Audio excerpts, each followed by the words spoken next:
जनवरी 23। हमारे प्रतिदिन के रोटी मिनिस्ट्रीज की ओर से आप सभी को सलाम। आज के हमारे संदेश का शीर्षक है बेकार चीज़ों से सुंदरता, जो लिखा है विन कोलियर ने।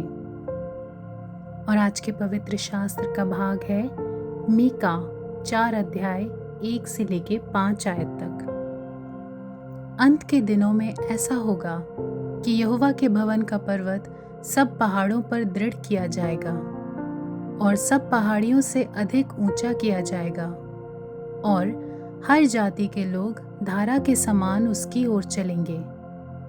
और बहुत सी जातियों के लोग जाएंगे और आपस में कहेंगे, आओ हम यहोवा के पर्वत पर चढ़कर याकूब के परमेश्वर के भवन में जाएं। तब वो हमको अपने मार्ग सिखाएगा और हम उसके पथों पर चलेंगे, क्योंकि यहोवा की व्यवस्था सिय्योन से और उसका वचन यरूशलेम से निकलेगा। वो बहुत से देशों के लोगों का न्याय करेगा और दूर दूर तक की सामर्थी जातियों के झगड़ों को मिटाएगा। इसलिए वे अपनी तलवारें पीटकर हल के फाल और अपने भालों से हंसिया बनाएंगे।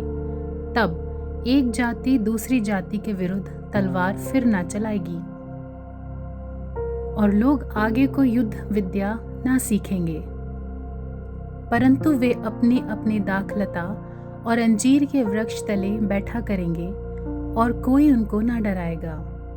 सेनाओं के यहोवा ने यही वचन दिया है। सब राज्यों के लोग तो अपने अपने देवता का नाम लेकर चलते हैं, परंतु हम लोग अपने परमेश्वर यहोवा का नाम लेकर सदा सर्वदा चलते रहेंगे। मुख्य वचन मीका 4 अध्याय 3। वे अपनी तलवारें पीटकर हल के फाल और अपने भालों से हंसिया बनाएंगे। मेरी पत्नी मिस्का के पास इथोपिया का एक हार और छल्लेदार बालियां हैं। उनकी सुंदर सादगी वास्तविक कला को प्रकट करती है। हालांकि इनके बारे में सबसे आश्चर्यजनक बात उनकी कहानी है।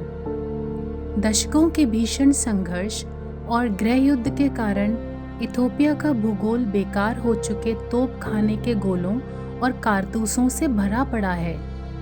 इथोपियाई लोग आशा के एक कार्य के रूप में जली हुई धरती को साफ करना और रद्दी, माल, कूड़ा कचरा साफ करते हैं, और कारीगर गोले और कारतूसों के बचे हुए हिस्सों से आभूषण बनाते हैं। जब मैंने ये कहानी सुनी तो मैंने मीका द्वारा परमेश्वर के वादे की साहसी घोषणा की गूंज सुनी।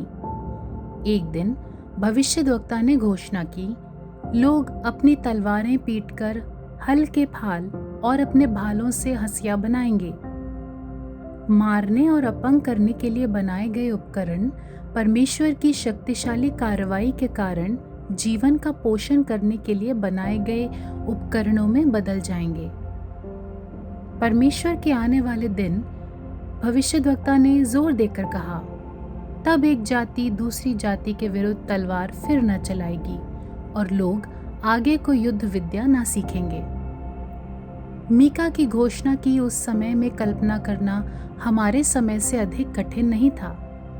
पुराने इज़राइल की तरह हम हिंसा और युद्ध का सामना करते हैं, और ये असंभव लगता है कि दुनिया कभी भी बदल सकती है।